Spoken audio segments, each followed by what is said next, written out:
public transport. I've used it many times before, whether it's to get to school, university, or just in general, as I myself don't want to have or drive by car. Unless we're talking about Mario Kart. Today I would like to share how I used public transport to get to the convention Dokomi, which would also include the problems I faced and some tips to help you avoid problems. And since this is about transporting things for events like conventions, I'll include some advice on packing things which you could technically use for packing anything, even for holidays and so on as well. Hey everyone, welcome back to my channel. If you're new here, I'm May, an artist who's been talking a bit about my past experience of going to a convention for the first time this year. Today I want to continue sharing a part of my journey by talking about transportation, which was quite an adventure. As I do this, I'll show the process of drawing a Genshin Impact character, which I also sold as sticker at the convention. Let's get started.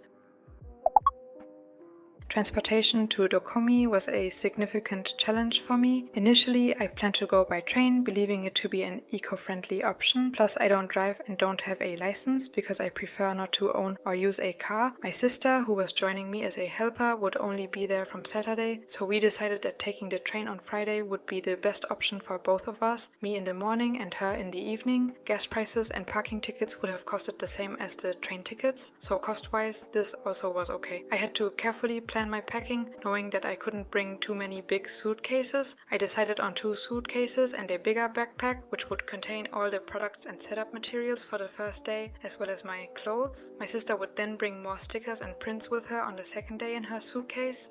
Before even starting to travel, there was the first complication, which actually turned out to be quite the blessing. My initial plan was to take the train on Friday, the day the convention would start, and arrive there at around 9 a.m., 4 hours before the convention would start. However, the train I would take that day was cancelled. Luckily, I was informed around a month prior to this, so I could change my plans. I had concerns that the time of around 4 hours of setting up on my own wouldn't be enough. I decided to instead get to the convention place on Thursday. I wasn't sure what train to take there, so I waited with this, and in the end I went with the train to Frankfurt, which was free for me because of my university train ticket. And after this, instead of taking the train, I chose to take a lift and drive with someone else in their car who would already drive to Düsseldorf, where the convention would take place, from Frankfurt anyways. This turned out to be cheaper than the train, and for transporting the suitcases it was easier as well, since the person who drove me offered to take me to the convention center and not just the train station in Düsseldorf, which I happily accepted. However, traveling with 2 large suitcases and a backpack was far from easy. Just getting to the train station was an adventure in itself. Luckily, my dad drove me to the train station, so I only had to get on the train. When I arrived in Frankfurt, just getting to the person who would drive me was very challenging. The sheer weight of the suitcases and the challenge of navigating crowded platforms at Frankfurt was very difficult. I arrived at their car around 20 minutes late, which I apologized for. The car drive was pleasant. I did some things on my tablet PC I took with me while having a bit of casual conversation with the person who drove me. He was an adult man who came from China to Germany around 10 years ago, and we talked a bit about how school and university is different in China from Germany, as well as about our families. It was a nice relaxing drive. Like this, I was able to get to the convention center and set up on the same day, and I really needed all the time I could get. I arrived there at 2 p.m. and did setting up until 9 p.m. and even on the next day I did set up until the event started, so I really needed all the time I could get, and even if things were difficult and didn't go as planned, in the end it all worked out. During the days of Dokomi, I'd then take the trains in Düsseldorf, which luckily arrived like every 5 minutes. After the convention, the trains were filled with people from the event, many dressed in various cosplays, which was kinda amazing to see. I think I even saw more people in cosplays at the train station and in the trains when getting to and driving away from the event on the days it would take place, but we're not done with my traveling stories. Just like I had to get to the event, I also had to drive back. My sister joined me for this drive. Here our train was supposed to arrive 3 hours after the convention ended. Knowing how long it took for me to set up the booth, my sister and I carefully planned how we could dismantle the booth and pack up in time. We followed this plan, and like this we were able to pack everything up in time. We even had 1 additional hour left. However, a lot of this time was used up, since getting to the train station, even with 2 people, since we had 3 suitcases, was pretty challenging. There also were a lot of people there in general, even at the train station. Again, a lot of people were there. I remember seeing 1 cosplayer of Hifumi from Hypnosis Mike, definitely one of my favorite cosplays I saw at Dokomi, also being there, which was cool.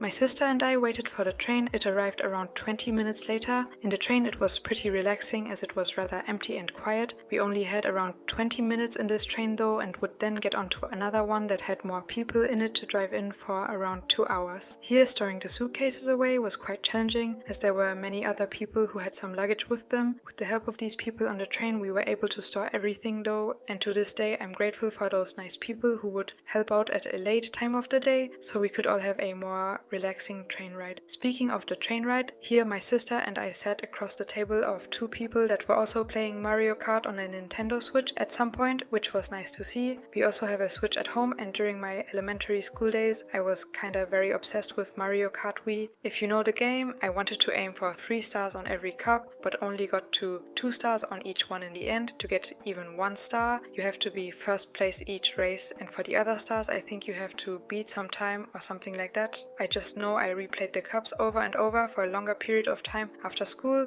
after finishing my homework as well, of course. Well, back to the train ride.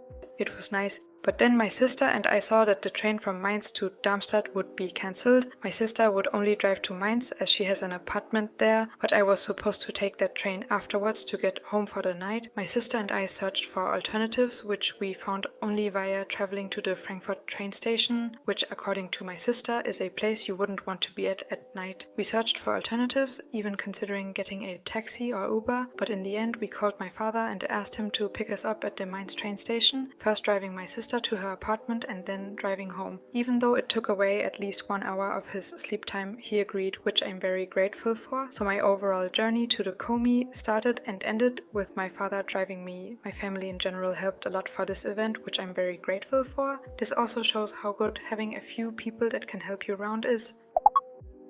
Here are some of the key challenges I determined during my transportation journeys.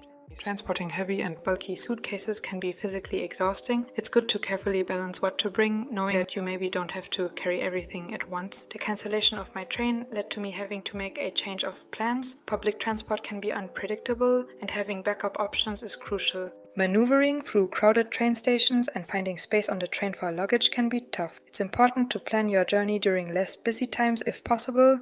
With delays and cancellations, managing time can become a big issue. Ensuring you have enough time to reach the destination and set up is important. The combination of all these factors can create stress. Staying calm by having backup plans helps here.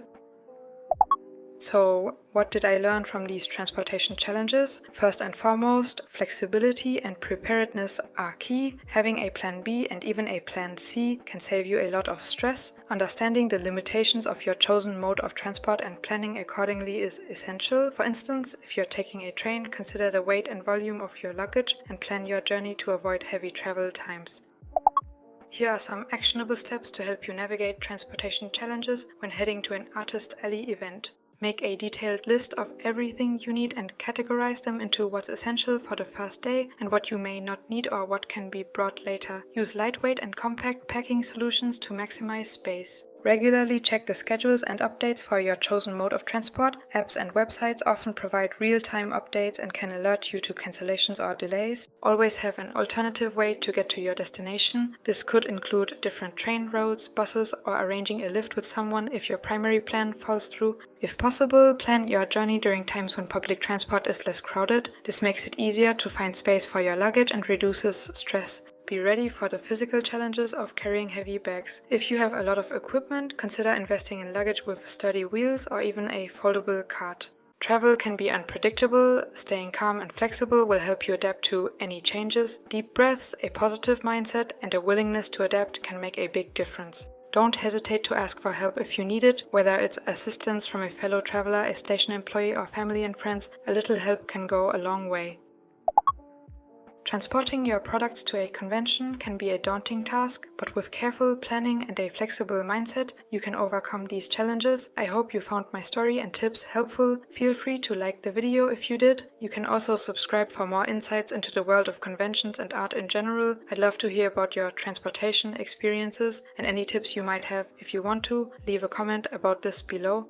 I have also made a few other videos about the topic of conventions, and I will make a few more as well, which you will be able to find in a playlist. I'll link here if you are interested in more screen recorded process videos like you saw in this video for Wanderer, but less speed up full resolution images of my art and time lapses. You can find them on my Patreon. You can find this illustration as well as some other Genshin Impact characters in sticker form on my shop. Thanks for watching and bye!